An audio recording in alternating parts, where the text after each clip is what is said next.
Did the crisis tempt you to, build on your capabilities further? For example, is there a need to provide netting services, for CLS to build further depth in terms of your service to? Well, first of all, CLS nets the cash that has to be paid into CLS. Right. So less than 5% to 1% has to be paid into CLS because we have the netting efficiency Right. in terms of the way the CLS system works. We settle the instructions gross because that is the model that suits the needs of our customers. Yes. Right. But one thing one other issue in the market is that, and you mentioned at the beginning, the market's growing very, very fast because of new entrants. You've got programs now, computers trading with each other. You've got retail aggregation. You've got speed. You've got the value of instructions reducing, and because of that, the banks then have different considerations in terms of handling high volume of low-value instructions. So on the back of that, we're launching a new service called aggregation. And what that does, it enables banks that have a very high volume of trades with each other to add together, say, every half hour or so, the buys, the sells, and we can turn them into a reduced number of trades, and that reduced number of trades would then be settled ultimately in CLS. But it's a different service, and it's a service that takes out operational risk and operational cost. Right. Is there a desire to provide, FX markets type services, a marketplace, not just settlement risk, but also to provide the market environment? So our core business is FX, and we want to do as much to support the industry in FX as we can. Settlement, aggregation. There's talk about the need perhaps for clearing. If the market needs clearing, pre-settlement risk elimination, we will be at the heart of providing that. So certainly in the area of FX, we will grow with the industry and meet the needs. Where there's a need for industry cooperation, we hope to be there providing that glue that enables the banks to work together. Is there a desire to be a CCP, a global, central counterparty clearing? We won't be a CCP. I think we will provide, if the market wants clearing, I think we will provide the means whereby one or several CCPs can provide a clearing service for the market on the back of using CLS. What limits you from becoming a CCP? I think it's in terms of focus and expertise. There are many skills involved in being a CCP to do with collateral margining, collateral management, default management, and why would we want to reinvent the wheel? We would work with CCPs that exist to provide a service. One of the key things I think, though, is the need for transparency of the entire FX market. And we're going to leverage the fact that we're 75% of the market to provide what we call an information repository, whereby there will be information in one place of everything about the foreign exchange market, including if certain trades are cleared, the fact that they are cleared against a CCP, that they will be within the CLS repository. Let's go back to an original question, which is, what is the value proposition that your original members get out of CLS in the first place? I mean, it may sound like a kind of a silly question to ask, way down the line, but the crisis pointed out, for example, that settlement risk is one part of the equation, liquidity risk is the other part of the equation, and you actually expect your member banks to provide the liquidity part of the settlement process. What do they get in exchange for doing that? So the first thing they do get settlement risk elimination, which if the world is seeing the failure of institutions, is very, very important. The other things they're getting liquidity efficiency.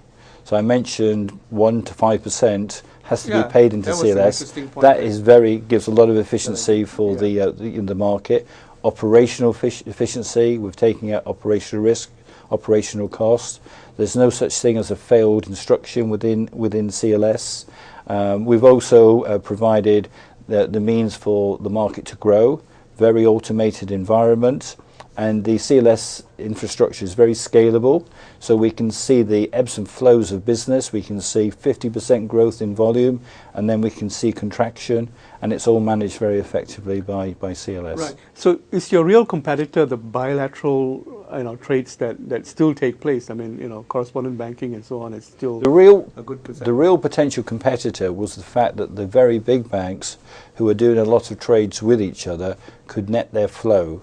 If that happened, we would actually see, because our costs are largely fixed, we have to be very resilient, very secure. Our costs would not materially change, and so if we lost substantive volume, our prices would go up. We did not want to be in that position. By providing the aggregation service, we've actually have met the business need of the banks to reduce their volume in a way that protects CLS, also adds value to the industry. But does that also limits the kind of trades that you can take on, especially longer time trades? No. I mean, the aggregation service will apply effectively to spots. Okay. Maybe some of the longer dated may go to clearing. Most probably will not. All of the trades, FX, regardless of the duration, within 30 minutes comes into CLS for settlement. So, and there are some trades that don't come to us today, FX options, cross-currency swaps. I believe on the back of an information repository for the FX market, we will see all missing instructions come into CLS. Right.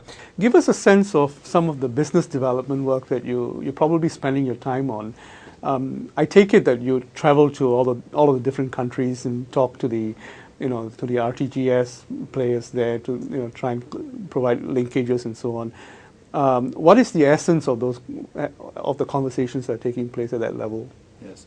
So we settle 17 currencies today, and they account for about 95% of the internationally traded currencies. Okay.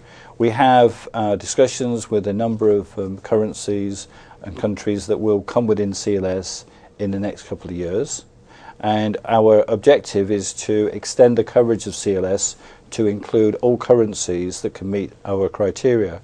Now, if we take a longer term perspective, in terms of Asia, we dearly would love the renminbi to be part of CLS.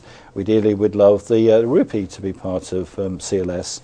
So in my program of visits this time of year, I'm visiting Mumbai and visiting Beijing to stay in close contact with the central bank and with the marketplace to ensure that when these countries decide that they want to open up their country, internationalize their currency, they will consider CLS very seriously as part of the means of helping them do that.